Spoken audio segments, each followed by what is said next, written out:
Assalamualaikum warahmatullahi wabarakatuh. Kali ini kita akan membahas tentang rumus-rumus Microsoft Excel yang biasa digunakan oleh seorang admin di sebuah perusahaan.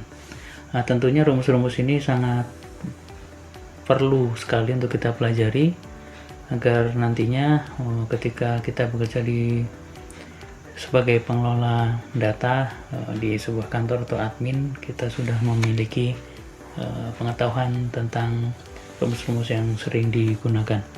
Di sini ada 5 latihan. Kali ini kita akan bahas satu persatu. Kita mulai dari latihan 1.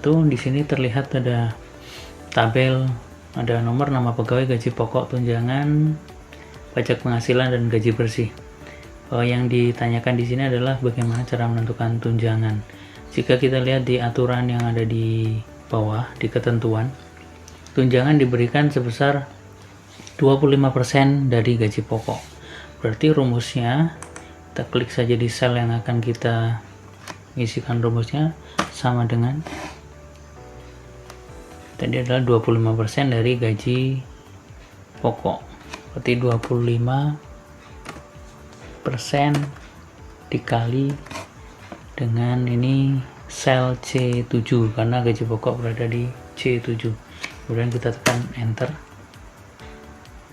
Nah, untuk memberikan value atau isi dari baris-baris di bawahnya, kita tinggal taruh pointer atau mouse kita di pojok sehingga berubah menjadi tanda plus. Kemudian kita klik dan drag ke bawah. Nah, oke, sudah. Jadi tunjangan sudah selesai dengan rumus, yaitu tadi 25% dikalikan dengan C7, kemudian baru kita tarik ke bawah. Selanjutnya untuk menentukan PPh atau pajak penghasilan, di sini rumusnya adalah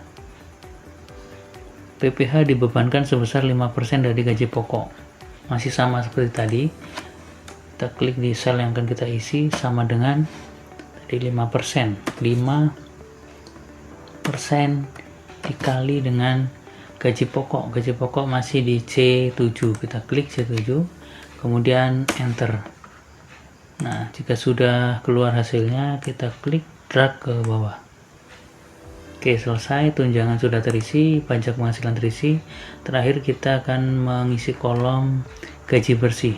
Di gaji bersih di sini ditentukan rumusnya, yaitu gaji pokok ditambah tunjangan dikurang PPh. Oke, berarti kita akan masukkan saja rumusnya, sama dengan buka kurung gaji pokok berarti ada di C7, kemudian ditambahkan dengan tunjangan yaitu di D7, kita tutup kurung, kemudian dikurang dengan pajak penghasilan. Kenapa kita lakukan seperti ini, buka kurung tutup kurung? Karena kita akan jumlahkan terlebih dahulu gaji pokok dengan tunjangan, nanti hasil dari keseluruhan gaji pokok dan tunjangan baru kita kurangi dengan pajak, sehingga muncullah gaji bersih. Oke, gaji bersih sudah muncul, kemudian kita bisa klik dan drag ke bawah. Selesai. Selanjutnya kita akan mengisi di kolom total gaji. Total gaji ini rumusnya tinggal kita gunakan fungsi sum, sama dengan sum. Ini kita bisa klik langsung di sini, klik 2 kali, otomatis ada buka kurung. Nah, di sini ada tanda titik koma. Jika di komputer atau laptop kalian di sini yang muncul saran rumusnya menggunakan koma, berarti untuk rumus-rumus seterusnya dia akan menggunakan koma, seperti rumus if dan lain-lain nanti. Jika di sini terlihat muncul titik koma, berarti nanti seterusnya kita gunakan titik koma di penggunaan rumus yang lain. Oke, jika sudah, sama dengan sum, kemudian buka kurung, kita klik dari sel berapa ini, F7, klik, kemudian langsung di drag saja ke bagian bawah. Jadi dari F7 sampai F16, kemudian kita tutup kurung dan enter. Oke, total gaji sudah ditemukan. Selanjutnya kita akan melihat gaji tertinggi. Gaji tertinggi, rumus yang kita gunakan rumus max, sama dengan max. Oke, muncul, kita klik 2 kali, buka kurung, sama seperti tadi kita blok, drag ke bawah sampai ini ya, 960.000 ini paling bawah. Kemudian kita tutup, enter. Oke, selanjutnya gaji terendah. Gaji terendah kita gunakan rumus min, sama dengan min, klik 2 kali. Nah, ini muncul, buka kurung, kita blok lagi. Oke, kemudian tutup kurung, enter. Gaji terendah adalah 960.000. Selanjutnya rata-rata gaji. Nah, rata-rata kita di sini akan menggunakan rumus average. Average, kita klik 2 kali, kemudian kita blok, kemudian kita tutup kurung, enter. Jadi gaji rata-rata dari ke-10 pegawai ini adalah 1.722.000. Oke, itu untuk latihan yang pertama. Kita lanjutkan ke latihan yang kedua. Di sini ada soal, ada nomor urut transaksi, paket komputer, jumlah unit, harga unit, total harga diskon, dan total harga neto. Nah, di sini kita akan coba lihat bahwa di ketentuan total harga sama dengan jumlah unit dikali harga unit. Oke, kita akan isikan rumusnya, sama dengan jumlah unit berarti berada di D8 dikalikan dengan harga unit. Nah, ada di E8, kita enter. Oke, selesai. Total harga sudah muncul, tinggal kita tarik. Oke, ini otomatis muncul karena sudah diberi rumus bahwa total harga neto yaitu F8, total harga dikurangi dengan G8, itu diskon. Jadi ini tinggal kita tarik saja. Oke, kita tinggal mencari diskonnya. Diskon 15%. 15% dari total harga, berarti kita akan gunakan rumus sama dengan 15% dikalikan dengan total harga, berarti di F8, kita enter. Oke, sudah muncul, otomatis di total harga akan berkurang karena 43.500.000 akan dikurangi dengan diskon 6.525.000, sehingga total harga neto itu 36.975.000. Setelah selesai diskon muncul, kita klik di pojok kanan, kemudian kita drag ke bawah. Oke, selesai. Selanjutnya di total keseluruhan kita bisa jumlahkan ini ya, kolom-kolom mulai dari total harga neto. Yang akan kita cari adalah kolom yang paling kanan. Total keseluruhan berarti kita gunakan rumus sama dengan sum, buka kurung, kita bisa blok semuanya, tutup, enter. Oke, sudah muncul 564.102.500. Selanjutnya nilai tertinggi kita gunakan rumus max, sama dengan max, buka kurung, kita blok, kemudian tutup, enter. Oke, selanjutnya nilai terendah kita gunakan rumus min, sama dengan min, buka kurung, kita blok, kemudian tutup kurung, enter. Dan terakhir di sini kita harus menentukan nilai rata-rata, kita gunakan average. Buka kurung, blok, kemudian kita tutup, enter. Oke, selesai latihan kedua. Selanjutnya untuk latihan yang ketiga, kita bisa melihat di sini ada soal, dia menentukan nilai rata-rata, kemudian grade dan keterangan. Di sini kita akan menggunakan rumus if. Untuk nilai rata-rata kita masih gunakan rumus average seperti tadi. Cara ketentuannya kita akan baca dulu. Carilah nilai rata-rata dengan cara menambahkan nilai Windows, Word, Excel, kemudian dibagi 3 atau menggunakan average. Oke, kita gunakan average saja, sama dengan average, buka kurung, kemudian kita blok saja Windows, Word, dan Excel ya. Kemudian kita tutup, enter. Oke, berarti nilai rata-ratanya adalah 78. Selanjutnya untuk mengisi sel di bawahnya tinggal kita klik di pojok kanan, kemudian drag ke bawah. Selesai. Selanjutnya kita akan mengisi kolom grade. Grade di sini di ketentuan adalah nilai di atas 80A, di atas 70B, di atas 60C, dan di bawah 60D. Kita akan coba buat rumus Excelnya. Kita klik di bagian grade sama dengan if. Oke, kita gunakan fungsi if di sini. Oke, if jika sel yang akan kita lihat adalah nilai rata-rata, berarti ada di sel F13 ya di sini ya. If F13 kan lebih besar dari berapa? 80. Besar dari 80, maka nilainya adalah A. Nah, perlu kita pahami di sini. Tadi sudah saya bahas sebelumnya, jika kita disarankan menggunakan titik koma, maka di rumus-rumus lain pun kita gunakan titik koma. Jika di sini koma, maka selanjutnya kita akan gunakan koma.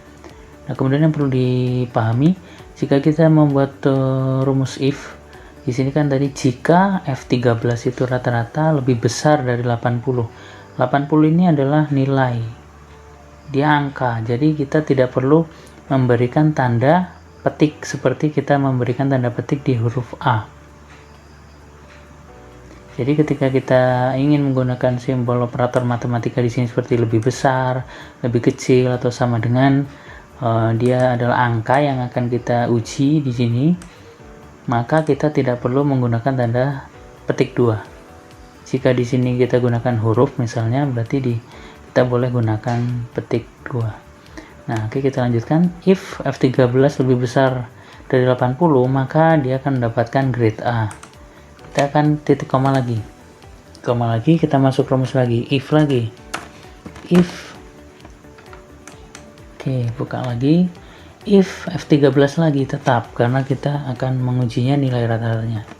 If F13 lebih besar dari 70, maka kita gunakan titik koma di sini. If F13 lebih besar dari 70, maka grade-nya adalah B. Karena B itu huruf atau karakter, kita gunakan tanda petik 2, diapit oleh tanda petik 2. Selanjutnya kita masuk ke if selanjutnya, titik koma lagi, if, oke, klik 2 kali, if F13 lagi, F13 lebih besar dari 60, maka grade-nya adalah C. Oke, kita titik koma lagi, masuk ke rumus if lagi, if F13, nah sekarang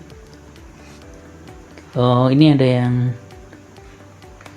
dikurang lebih dari 60 maka C, kurang dari 60 maka D.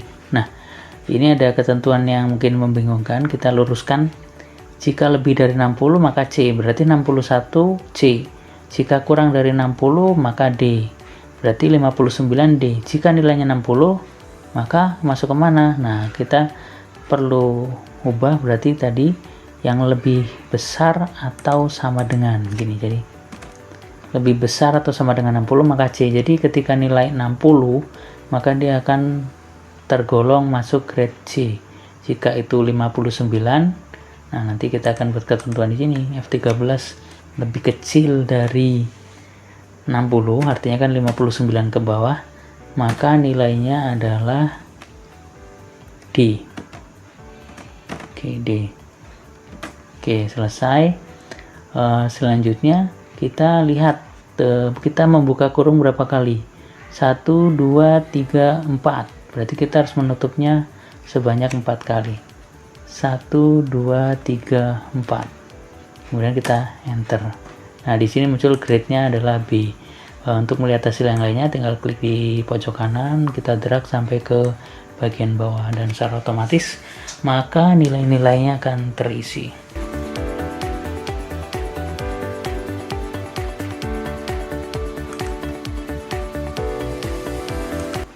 Nah, kita lihat, kita akan uji lagi rumus kita apakah ada kesalahan. Jika 78 B, oke.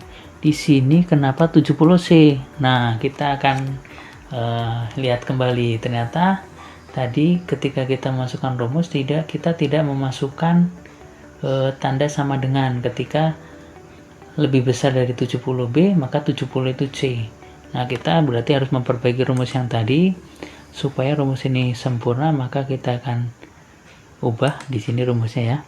Jadi semuanya kita gunakan sama dengan. Jadi lebih besar sama dengan 80, lebih besar sama dengan 70, lebih besar sama dengan 60, dan terakhir lebih kecil dari 60.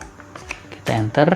Nah, dengan begitu nilai 70 dia akan menjadi B. Oke.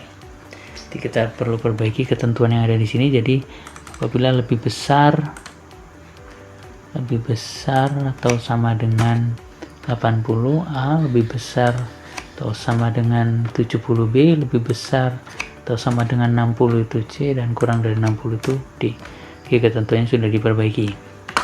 Oke, agar kita semakin memahami bagaimana cara membuat grid seperti itu.